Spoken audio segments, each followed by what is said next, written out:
Hello and welcome back to my channel. First thing that I need to tell you all today is that neither Rage or I or my daughter will be able to make it to Santa Pod on the 1st of May, and we won't be able to join the Ratmog group, which is a real shame.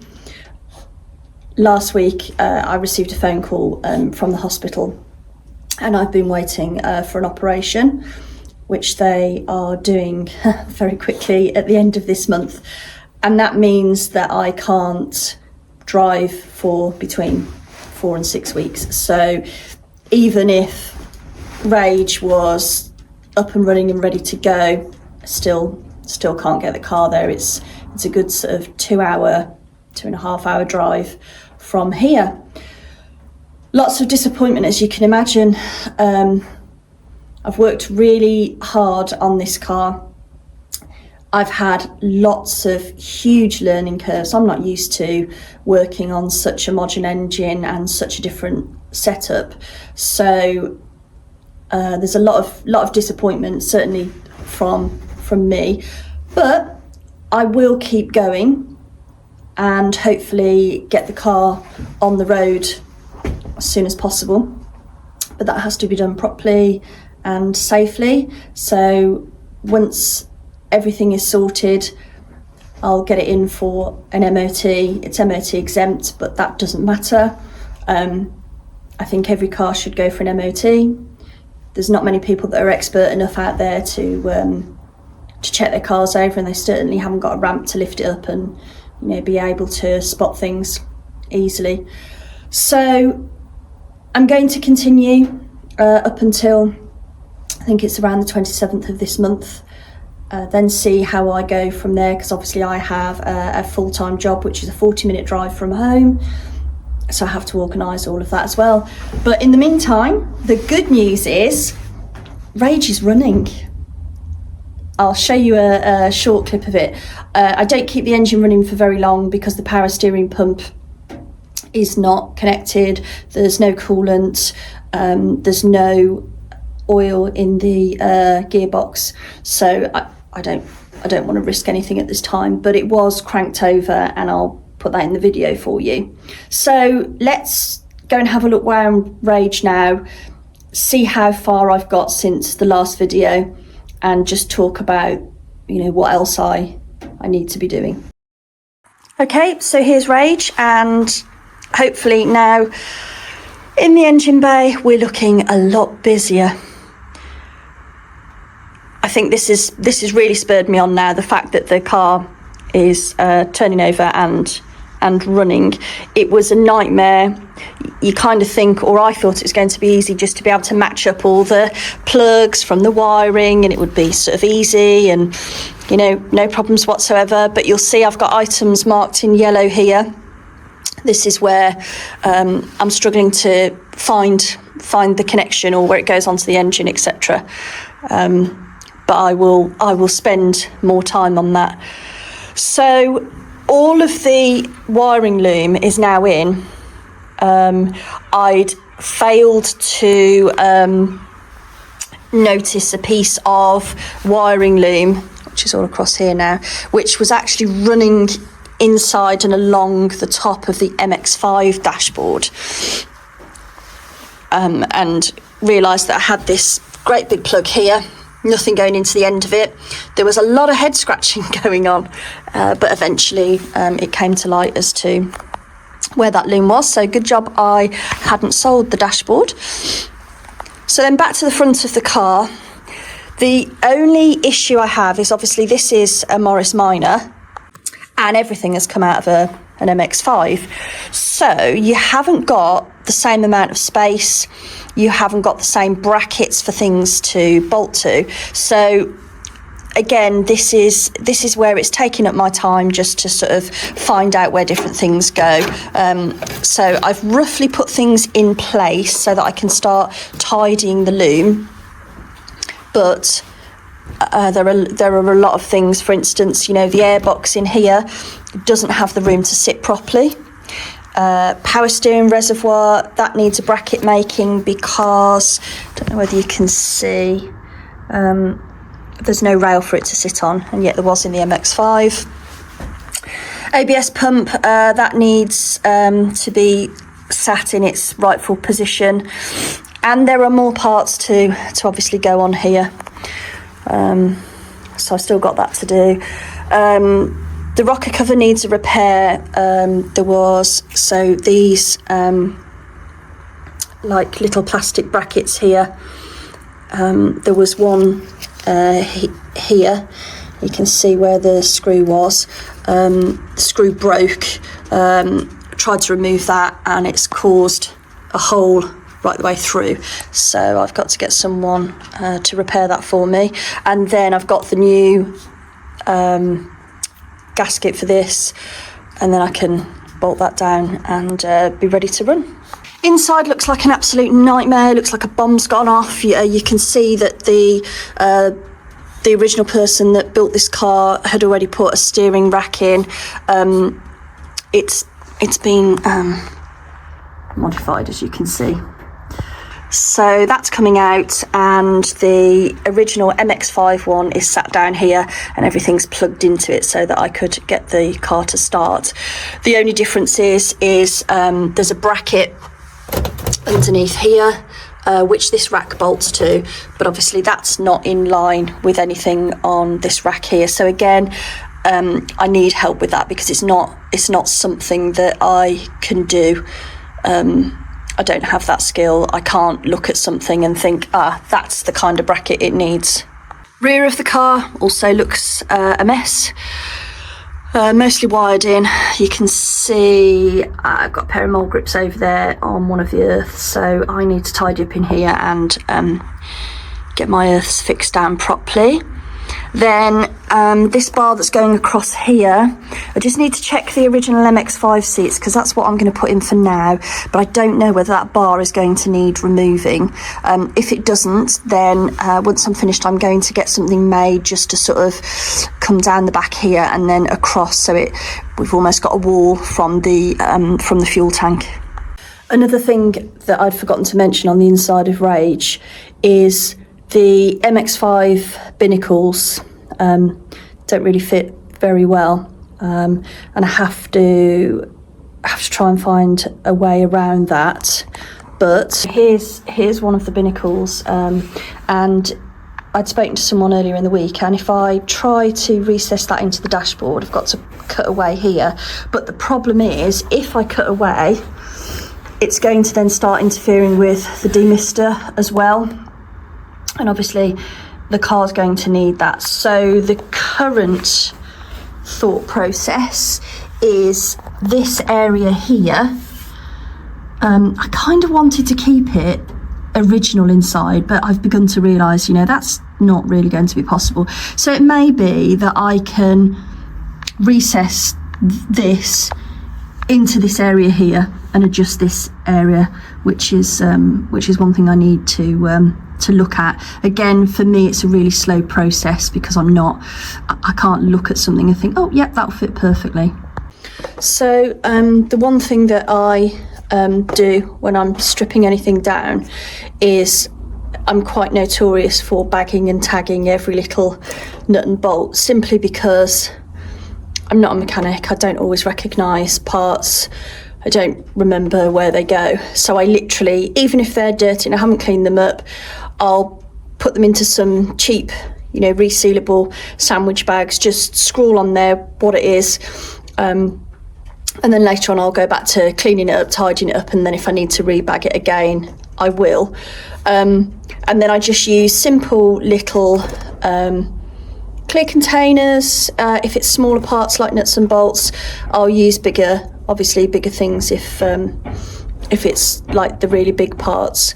So today I've got a lot of bags with bits in that have got mixed between the two cars. That's okay because they're labelled with each car. I don't write anything on without the name or the registration of the car on first. So I'm just literally going to sort out between Muriel and Rage because I'm finding that I'm doing bits and bobs on both cars now that I've got them together, which is great.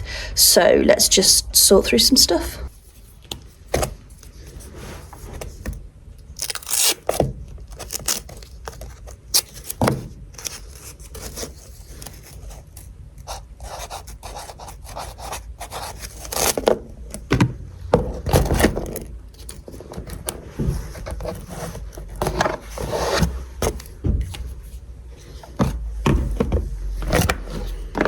Rage's box.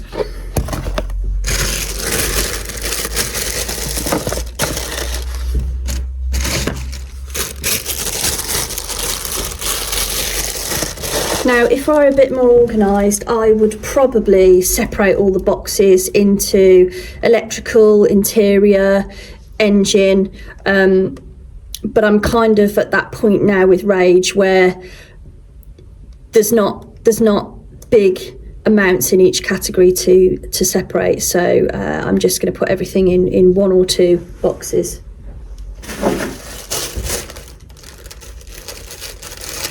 There are some items in here which came off the original car Rage, and then have also come off the donor MX-5 that I had, so I've got duplicate of things, and again I won't throw them away until the car is built and ready to go.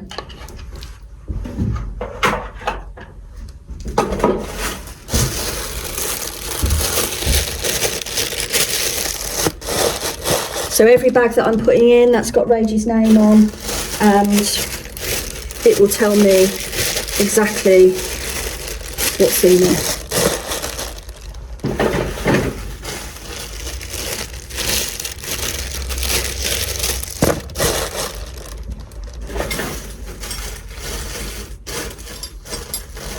We've got slightly bigger items as well, so this is the bonnet sort of decal, so that can go in there as well.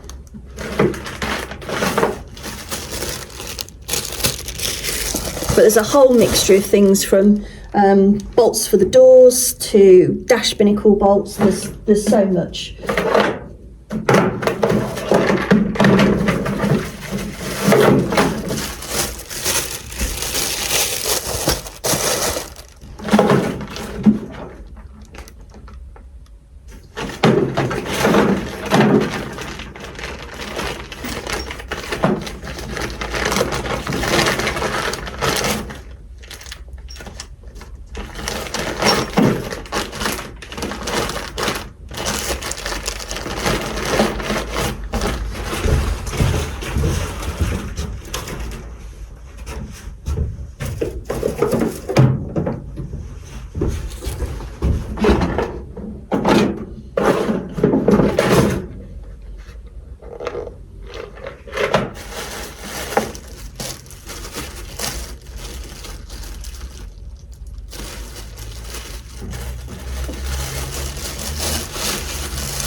So a lot that I'm getting out now, I can see that these are Muriel's,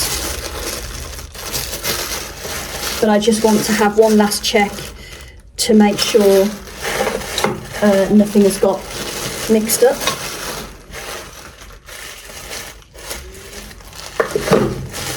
And I'll create her own little box shortly.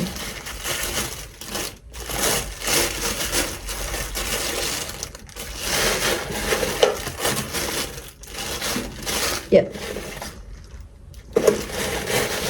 So, there's a bit in there.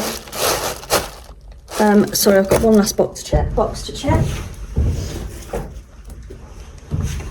But basically, I've pretty much got the rest of Rage's fixings all in one place now. There are some in the car because I'm currently working on those particular items. But one last check through this bin as well, just to make sure that this does all belong to Muriel, which it appears to. Yeah. Okay, so this is Rage's box done. As you can see, I've probably used a lot. I've got a lot of the stuff on the car, so that's great. So let's move on to Muriel's box.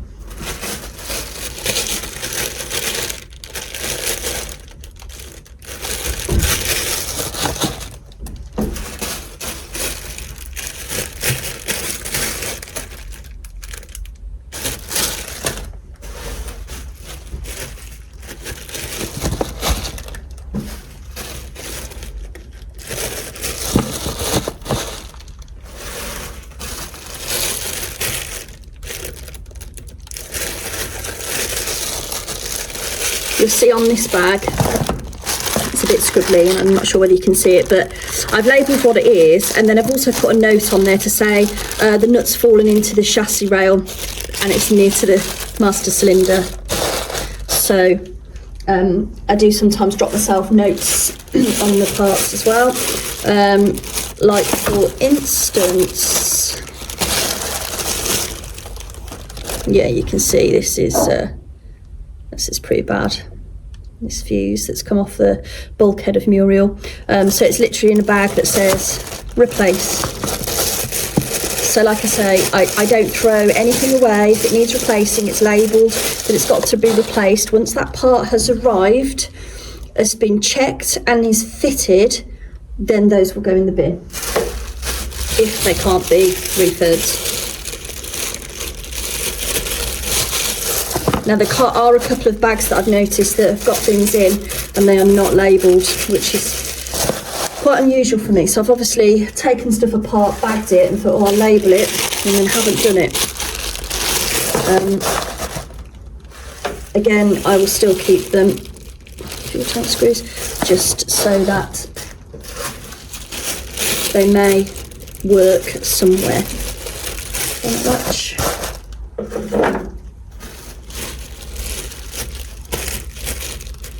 Glove box hinges, they're tiny little screws for the glove box hinges.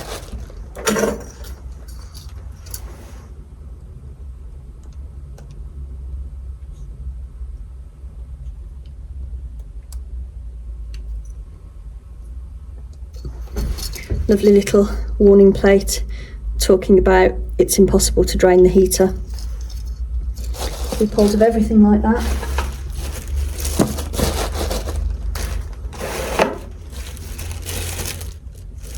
Into chassis.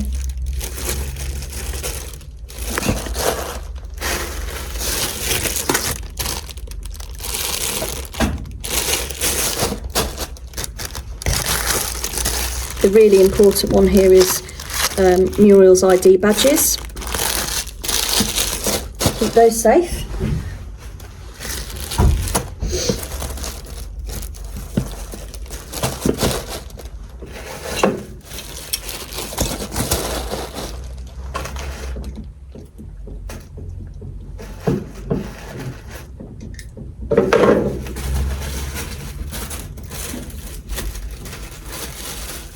Not Muriel's.